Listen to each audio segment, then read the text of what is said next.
Aloha! I'm creating the video for your painting assignments. I'm showing you the materials you can use and the materials you need every time you come and do some painting. So, first is a cover-up or a smock. On the back of your paper, your first and last name, the grade you're in, and then ABC. Okay, make sure you do that every single time because that's an important part of identifying your artwork. You should have also pre-planned, so at the very least you need to have an idea in your head of what you're doing and drawing it out. So I even pre-planned enough that I'm going to try wax resist, so I put crayon there, and I also have watercolor pencil. So I'm going to show you several techniques with this setup. You don't need all of this for every time you paint, but this is the basics. So first of all, I'm going to start with my wax resist. Before I do that, I'm going to introduce you to my materials. The mat to keep my table clean, water for my brush to both activate paint but also to clean my paintbrush, a paper towel, a paint tray, which I do have white paint on because I don't have any white paint here. I have tempera and watercolor. Watercolor pencils, crayon for wax resist. So I'm going to start with the watercolor pencils. I'm dipping my brush, getting it a little bit wet. That's all I need. And then I just simply paint.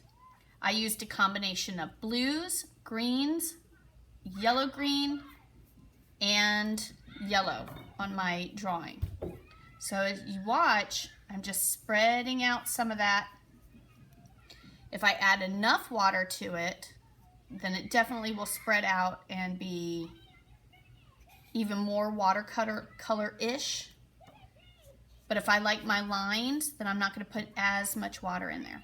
And as you see, where I really put a lot of color, the color is a bit richer. And I'm just painting it out. I know that my colors are mixing, and that's exactly what I wanted. That's why I chose the colors that I did. I can even go a little bit backwards with this color so it blends in with what I have down here. Not too much water is actually needed, and honestly, my brush barely has any paint in it. Some of the other colors can be, if you use a lot of red or really dark blue or violet, the color gets very saturated. The next thing I'm going to do is my wax resist, so I can choose any color I want. My brush has to be wet, and I'm using watercolors, and the same thing.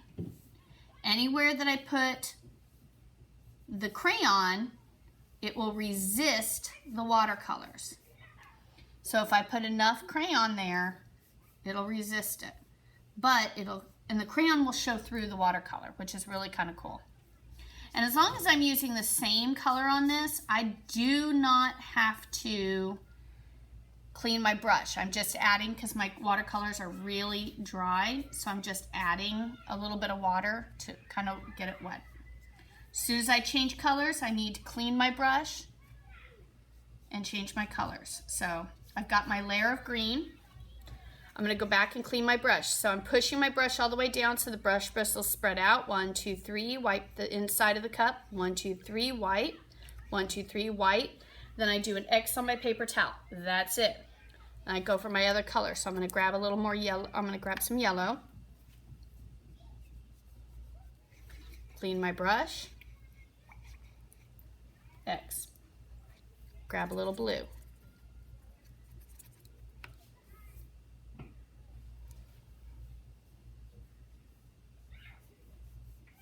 And the blue is a lot more powerful, a lot stronger color. So I may have to go back, clean my brush, and just use some water to spread it out a little bit. I don't want to go over my watercolors too much because it'll actually mess up my paper, because it'll start dissolving my paper. Clean my brush really well. X. Tempera paint, pretty easy to use, guys. So let's say I want to start with a color. I just dip my brush in. I don't need water to activate it. The lighter the color, the more likely you need to use it first. Now you'll notice with white and with yellow that you will be able to see your lines. Try to stay within your lines. I kind of goofed a little bit, but that's okay. I can use it as part of my design. If I want this to be a little bit more opaque, or I want a different mix, clean my brush the same as I did with the watercolors. Do my X. Now I'm going to scoop a little white because that's a lot of white. I don't actually need that much. And I want my yellow to be more opaque, so I could paint directly on what I've already painted, or I can mix. So I can make a tint of yellow, which is a bit lighter and it's a bit more opaque. But as soon as I change my color, so I can even go back over what I've done if I want it to make it a little bit lighter, or I want to give it some more dimension to make it look a little more three-dimensional. But every time I change, I clean my brush. I can add value to it by adding darker colors to it, adding black, mixing a darker value, but I'm actually going to use a little bit of violet. What's interesting is that this tiny bit of violet on yellow gives me a bit of a tint. Not too much, normally we use black, but it gives me a little dimension. It makes it stand out just a little bit. So I can really play with this. I can do different colors, mix different colors. So let's say I really want more of a yellow orange.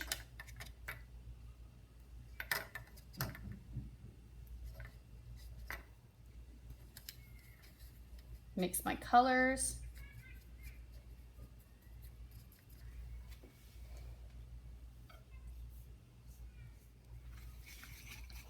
And again, anytime I change my colors, I'm going to go back.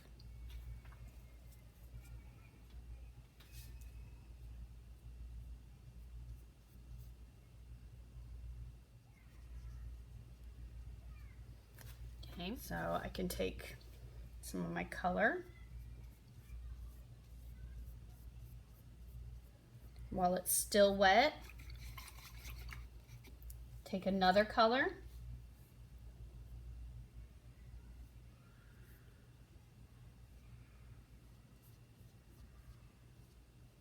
So I can really play around with my colors and have some fun with this.